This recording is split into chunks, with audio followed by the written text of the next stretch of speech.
ৰাতিপুৱা আমি চব ক্লাছ 10ৰ ষ্টুডেণ্টে ভয়ে কৰি আছিলোঁ আৰু ৰিজাল্টটো পাবলৈ, কাৰণ কি হয় ঠিকনা নাই। কিন্তু ওলাই আহিলোঁ, মানে মোৰ ছাৰৰ কল আহিলে, মালে যে ষ্টেণ্ড কৰিছোঁ, সেইটো মুহূৰ্তত বৰ ভাল লাগিলে। কেতিয়াও ভবা নাছিলোঁ যে মই টপ 10তো থাকিম, কিন্তু মই সেইটো লৈ প্ৰিপেৰেশ্যন কৰা নাছিলোঁ যে মই টপ কৰিব লাগিব। মই সেইটো লৈ প্ৰিপেৰেশ্যন কৰিছোঁ যে ভাল পাব লাগিব। তেনেকুৱা ইমান মই তেনেকৈ ফিক্স নাই, কিন্তু মই বহুত দেৰি পঢ়া নাছিলোঁ, কিন্তু যিমান দেৰি পঢ়িছিলোঁ ভালকৈ পঢ়িছিলোঁ।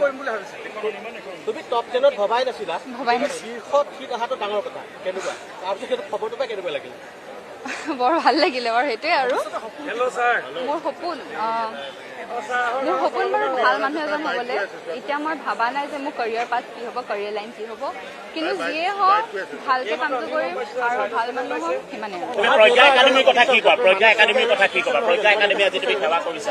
প্ৰজ্ঞা একাডেমীৰ ফেকাল্টিবোৰ বহুতেই ভাল। তেওঁলোক যেনেকুৱা ডেডিকেশ্যন আৰু ছেক্ৰিফাইচ দি পেলাই আমাক পঢ়ায়, সেইটোৰে ৰিজাল্ট আজি আমাৰ স্কুলৰ সকলোৰে ভাল হৈছে। এনেকুৱা নহয় যে মোৰে অকল ভাল হৈছে, মোৰ ফ্ৰেণ্ড যিমানো আছে চবৰে বহুত ভাল হৈছে, আৰু শ্বাউট আউট টু দেম।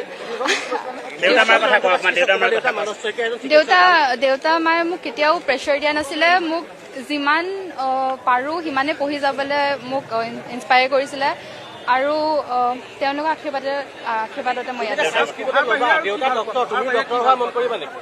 পঢ়াৰ বাহিৰে ডান্সিং, ছিংগিং, পেইণ্টিং। গান গাই ভাল পাওঁ, কিন্তু মই এতিয়া নাগাওঁ। এতিয়া মই নাগাওঁ।